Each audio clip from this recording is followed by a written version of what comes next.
காப்பாற்றுவதற்காக சென்ற சந்திரகுப்தன் சென்ற கப்பல் பராந்தக தீவின் கடற்கரையில் நங்கூரமிடப்பட்டிருந்தது.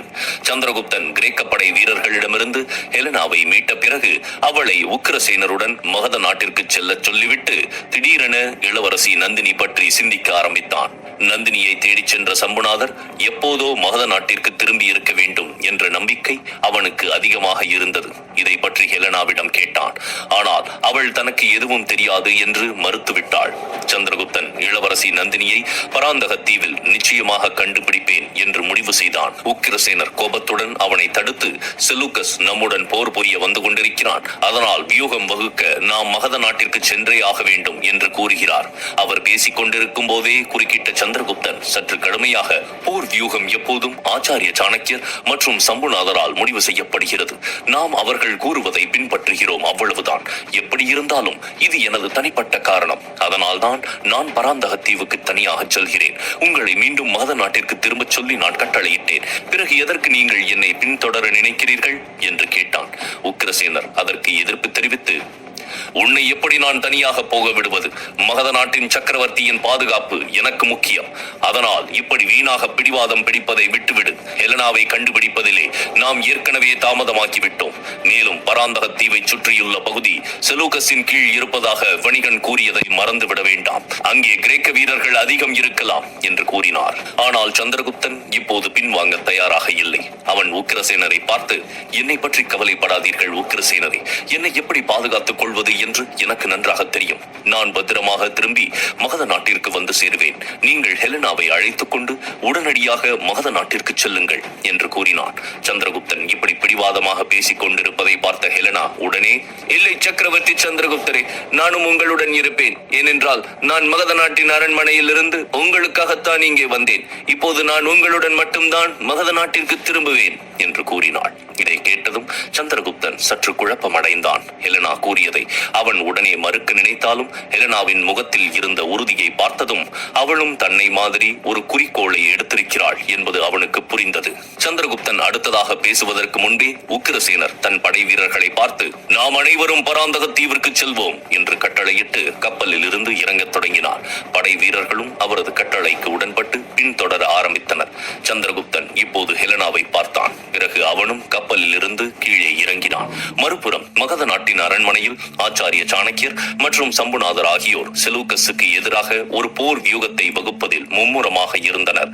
அப்பொழுது சம்புநாதர் ஆச்சாரியரை பார்த்து, ஆச்சாரியர் அவர்களே, இப்போது நாம் வடகிழக்கு எல்லையில் மட்டுமே அதிக கவனம் செலுத்த வேண்டும் என்று நினைக்கிறேன்.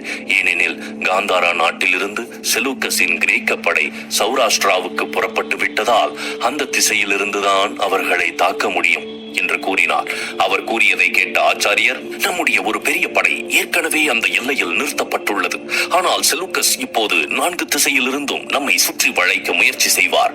அவர் காந்தாரா பக்கத்தில் இருந்தும் அதன் பிறகு தெற்கு கடற்கரையில் இருந்தும் நம்மை தாக்க முடியும்.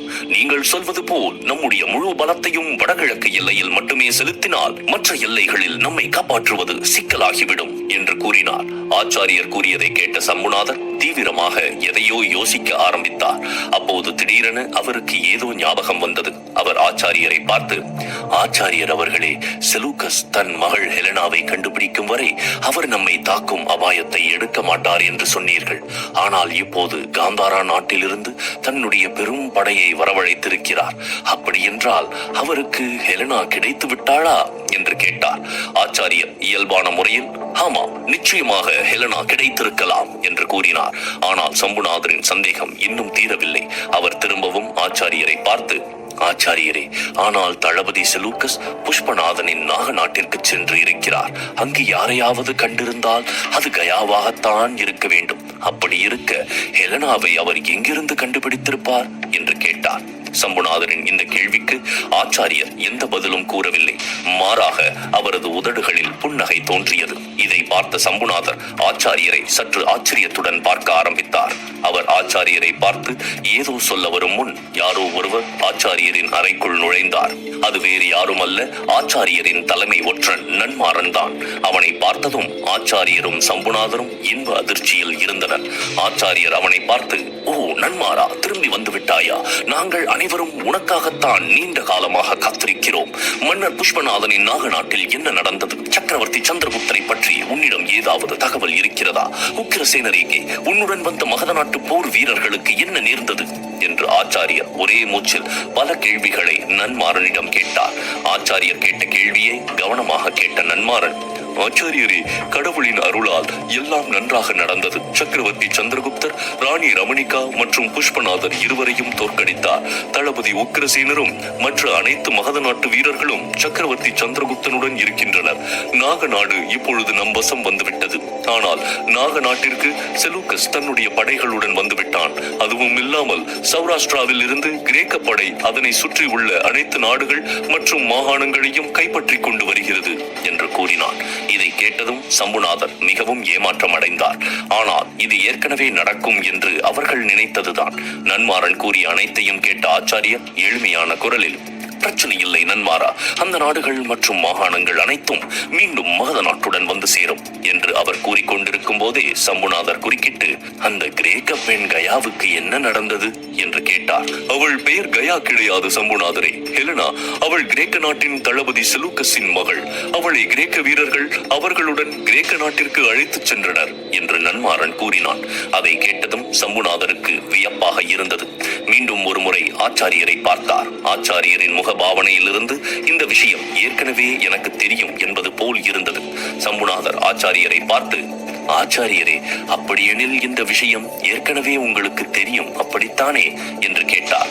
சம்புநாதர் கூறியதை பொருட்படுத்தாத ஆச்சாரியர் எந்த பதிலும் சொல்லாமல் நன்மாறனை பார்த்து, நன்மாரா, இப்போது சொல், நம் நாட்டின் சக்கரவர்த்தி சந்திரகுப்தன் இப்போது எங்கே இருக்கிறான்? சூழ்நிலை இப்படி இருக்கும் போது அவன் உடனே மகத நாட்டிற்கு திரும்பி இருக்க வேண்டுமே, ஏன் அவன் அங்கே இருக்கிறான்? என்ன நடந்தது என்று கேட்டார்.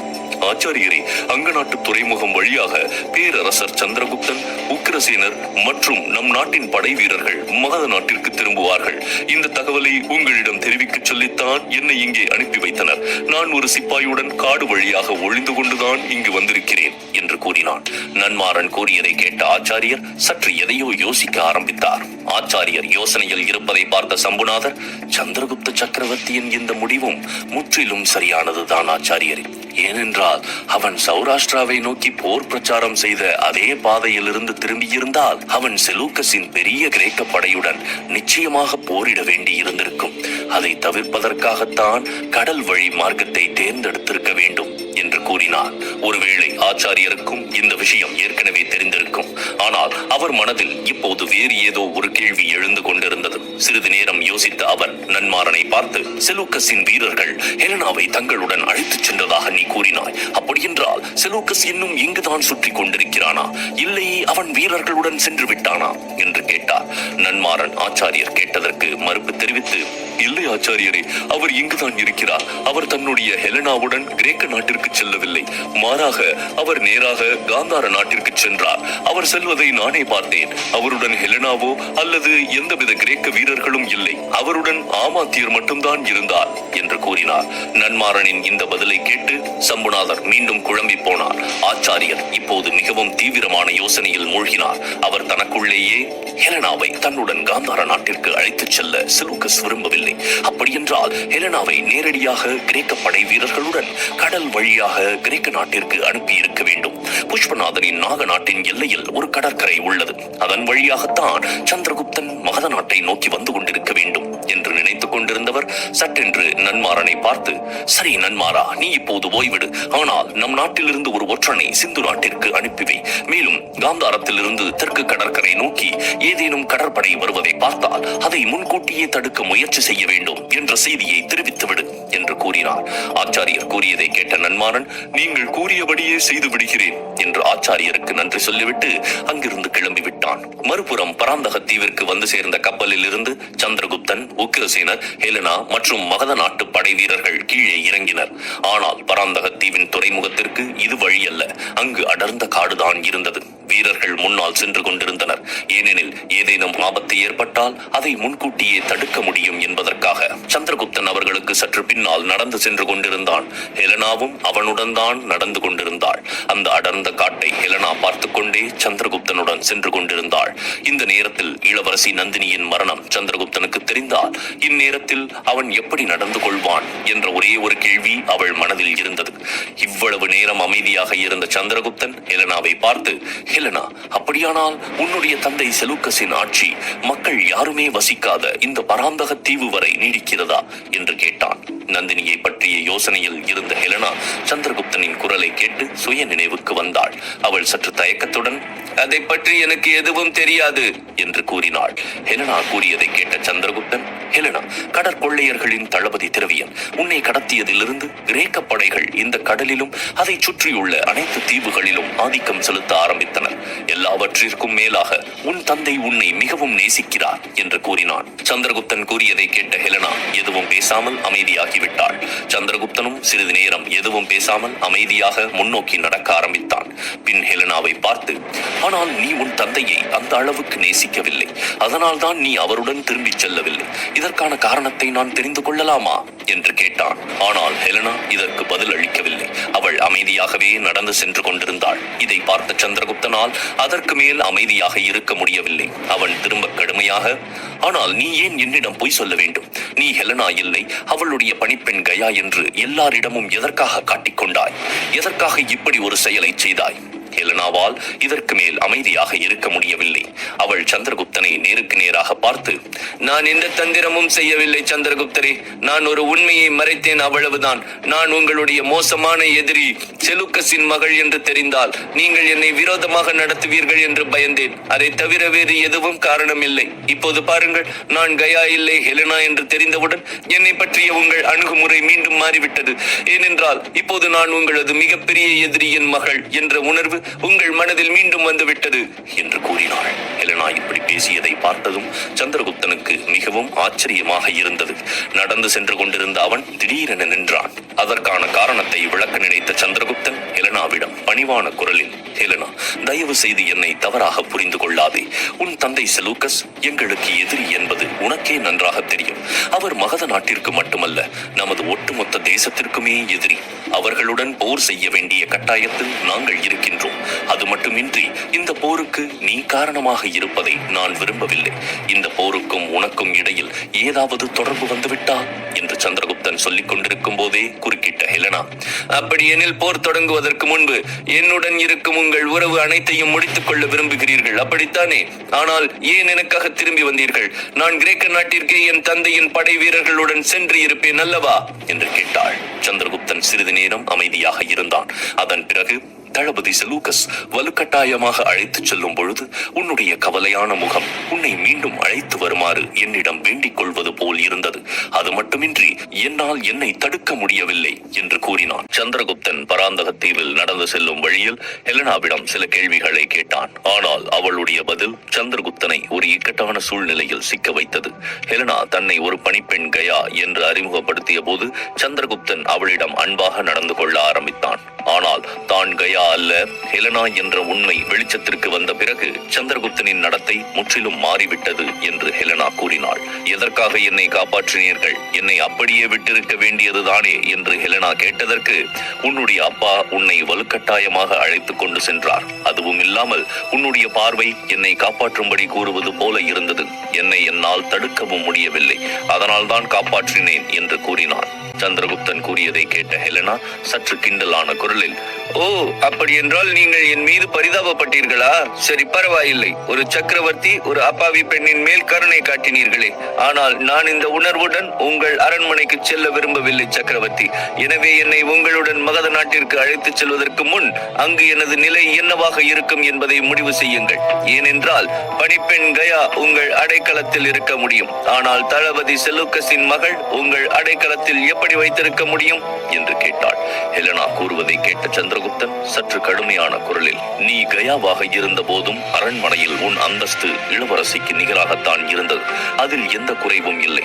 அதனால் நீ திரும்ப ஹெலனாவாக அங்கு சென்றால் கூட உன்னுடைய அந்தஸ்து அதே நிலையில் தான் இருக்கும் என்று கூறிக்கொண்டிருந்தவன் திடீரென நிறுத்திவிட்டு ஹெலனாவை பார்த்து, நீ என்னை விரும்புகிறாய் என்று எனக்கு தெரியும். ஆனால் என்னால் இதை ஏற்றுக்கொள்ள முடியாது. அதனால் என்னிடமிருந்து எதையும் எதிர்பார்க்காதே என்று சந்திரகுப்தன் கூறினான். ஹெலனா அதற்கு மேல் எதுவும் பேசவில்லை. அமைதியாக சந்திரகுப்தனுடன் நடந்தாள். இவர்களுக்கு முன்னால் சென்று கொண்டிருந்த உக்கிரசேனர் திடீரென்று நின்றார். தூரத்தில் எரிந்த நிலையில் ஒரு பாழடைந்த கட்டிடம் அவர் கண்களுக்கு தென்பட்டது. அதை பார்த்த உக்கிரசேனர் தன் படை வீரர்களை பார்த்து நிற்கச் சொல்லி சைகை காட்டினார். பின்னர் சந்திரகுப்தனின் அருகில் வந்து, சக்கரவர்த்தி சந்திரகுப்தா, அதோ பார், இது ஒரு கலங்கரை விளக்கம் போல் தெரிகிறது. ஆனால் அது இப்பொழுது முற்றிலும் தீயில் எரிந்து நாசமாகி இருக்கிறது. அது மட்டுமின்றி அதை சுற்றி உள்ள பெரும்பாலான காடுகளும் எரிக்கப்பட்டுள்ளன. இதையெல்லாம் பார்க்கும் பொழுது சமீப காலத்தில் இங்கே ஏதோ பெரிய விபத்து ஏற்பட்டிருந்தது போல் இருக்கிறது என்று கூறினார். உக்கிரசேனர் சொல்வதை கேட்ட ஹெலனா உள்ளுக்குள் நடுங்க ஆரம்பித்தாள். ஏற்கனவே அவளுக்கு இங்கு நடந்தது அனைத்தும் தெரிந்தவையே. அவள் தனக்குள்ளே, அப்படியானால் இதுதான் அன்று இரவு கடற்கொள்ளையர்களின் தளபதி திரவியனுக்கும் சம்புநாதருக்கும் நடந்த யுத்த களம். திரவியனின் கைவெட்டப்பட்ட இடமும் இதுதான். இதைத்தான் சம்புநாதர் அன்றைக்கு சொல்லிக் கொண்டிருந்தார். கடற்கொள்ளையர்களுடன் இளவரசி நந்தினியும் இந்த தீயில் உயிருடன் இறந்து விட்டாள். இதை பற்றி ஹெலனா நினைத்துக் கொண்டிருக்கும் பொழுது அவள் கண்களில் வேதனையும் பயமும் நிறைந்தது. இளவரசி நந்தினியை நினைத்தவள் இதயத்தில் வலியை உணர்ந்தாள். உக்கிரசேனர் கூறியதை கேட்ட சந்திரகுப்தன் சிறிது முன்னால் சென்று, ஆம், இங்கே ஏற்பட்டிருக்கும் அழிவுகளை பார்க்கும் பொழுது ஏதோ பெரிய விபத்து நடந்திருப்பது போல் தெரிகிறது. ஒருவேளை 2 கடற்கொள்ளையர்களுக்கு இடையே மோதல் நடந்திருக்கலாம் என்று கூறிக்கொண்டே வேகமாக நடந்து அந்த கலங்கரை விளக்கத்திற்கு அருகே வந்தான். உக்கிரசேனரும் சந்திரகுப்தனுடன் அந்த கலங்கரை விளக்கம் அருகில் வந்தார். அங்கே இன்னும் சில எரிந்த மற்றும் பாதி எரிந்த நிலையில் இறந்த மனித உடல்கள் சிதறி கிடப்பதை அவர்கள் கண்டார்கள். ஆங்காங்கே சிதறிய பல ஆயுத துண்டுகளும் காணப்பட்டன. இதை பார்த்த உக்கிரசேனர், உங்கள் யூகம் முற்றிலும் சரி சக்கரவர்த்தியே. இங்கே ஏதோ ஒரு பெரிய போர் நடந்திருக்க வேண்டும். அந்த நேரத்தில் இந்த தீ விபத்து நடந்திருக்க வேண்டும். இங்கே பார், இந்த கலங்கரை விளக்கம் முற்றிலும் எரிந்த நிலையில் இருக்கிறது. அதன் இடர்பாடுகளில் எத்தனை பேர்களின் உடல்கள் சிக்கிக் கொண்டிருக்கிறது என்று தெரியவில்லை என்று உக்கிரசேனர் சொல்லிக் கொண்டிருக்கும் போதே சட்டென்று நின்றார்.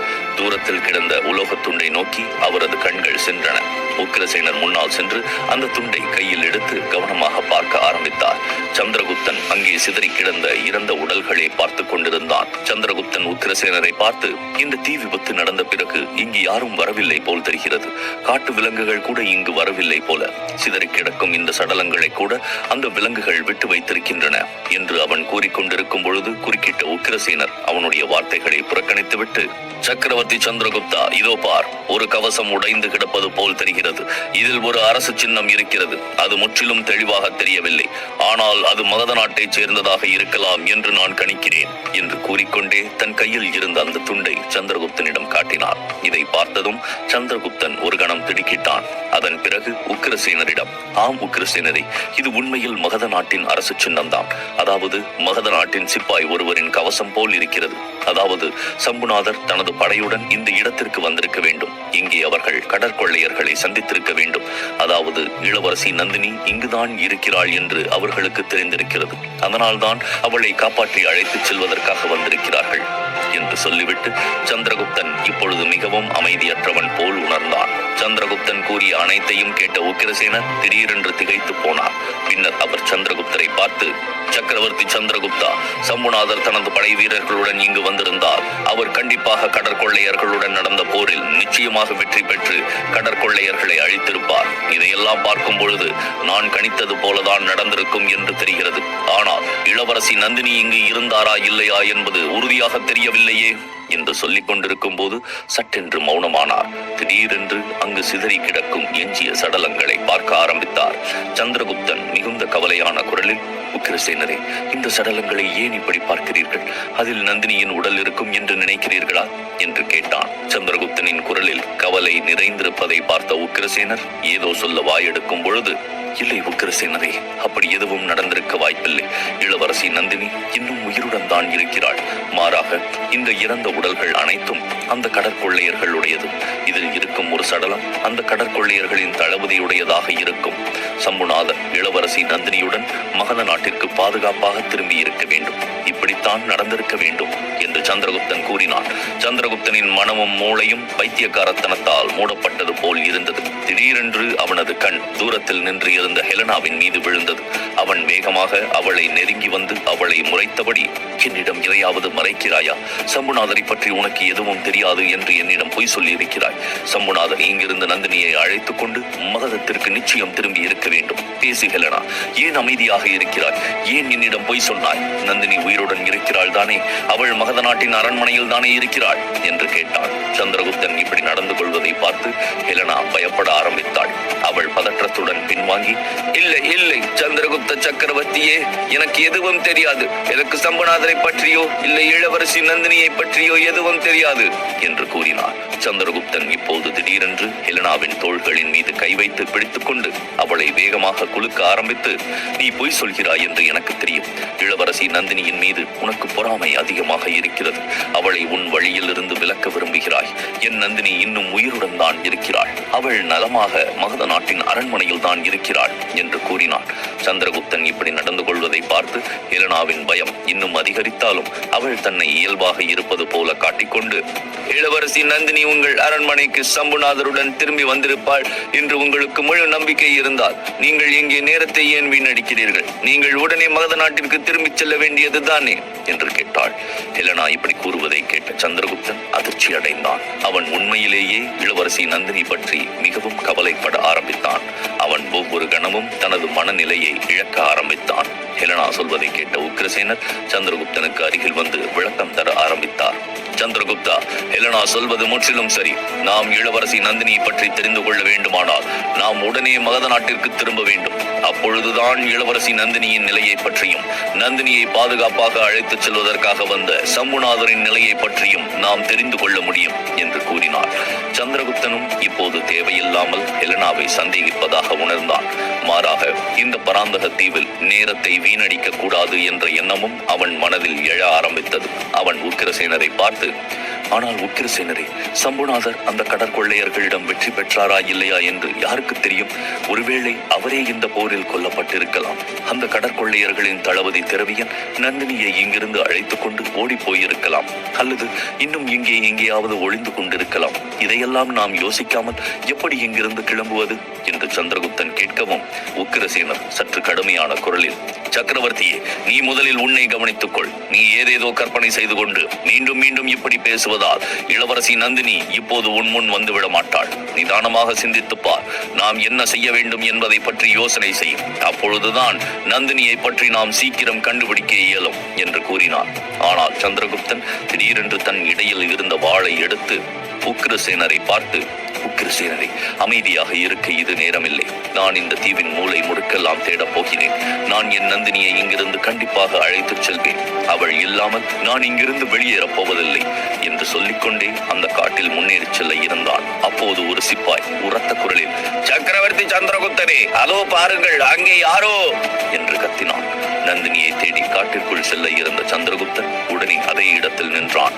உக்கிரசேனரும் திடுக்கிட்டு சிப்பாய் இருந்த இடத்தை நோக்கி ஓடினான். சிப்பாயிடம் சென்று, என்ன நடந்தது, யாரெங்கே என்று கேட்டான். சிப்பாய் தூரத்தில் இருந்த காட்டை சுட்டிக்காட்டி, நான் அங்கு ஒரு பெண்ணை பார்த்தேன், ஆனால் திடீரென்று அவள் மறைந்து விட்டாள் என்று கூறினான். இதை கேட்ட சந்திரகுப்தனும் வேகமாக அந்த சிப்பாய் இருந்த இடத்திற்கு ஓடி வந்தான். அந்த காட்டையே பார்த்து கொண்டிருந்த அந்த சிப்பாய் திரும்பவும், அதோ அங்கே பாருங்கள் சக்கரவர்த்தி, அவள் அந்த மரத்தின் பின்னால் ஒளிந்திருக்கிறாள் என்று கூறினான். சந்திரகுப்தனும் உக்கிரசேனரும் உடனே அந்த சிப்பாய் சுட்டிக்காட்டிய இடத்தை பார்க்க ஆரம்பித்தனர். உண்மையில் அந்த மரத்தின் பின்னால் அவர்கள் ஒரு பெண்ணை பார்த்தார்கள். ஆனால் அந்த நொடியே அடர்ந்த முட்களுக்கு நடுவில் ஓடி அவள் மறைந்து போனாள். இதை பார்த்த சந்திரகுப்தன் உக்கிரசேனரிடம், உக்கிரசேனரே, அவள் நிச்சயமாக இளவரசி நந்தினியாகத்தான் இருப்பாள். நாம் உடனே அவளிடம் செல்ல வேண்டும் என்று கூறிய நொடியே அவன் வேகமாக அந்த திசையை நோக்கி ஓடினான். உக்கிரசேனரும் மகத நாட்டின் படை வீரர்களுடன் அவனை தொடர்ந்து ஓடினார். சந்திரகுப்தன் உரத்த குரலில், நந்தினி, நீ எங்கே இருக்கிறாய்? இதோ நான் உன் சந்திரகுப்தன் வந்து விட்டேன் என்று கூறிக்கொண்டே ஓடினான். சந்திரகுப்தனின் குரல் அந்த காட்டில் வெகு தூரம் வரை எதிரொலித்தது. அடர்ந்த முட்புதர்களுக்குள் வேகமாக ஓடிச் சென்று சற்று முன் அந்த பெண் நின்று கொண்டிருந்த மரத்தை சந்திரகுப்தன் அடைந்தான். ஆனால் இப்பொழுது அங்கு யாரும் இல்லை.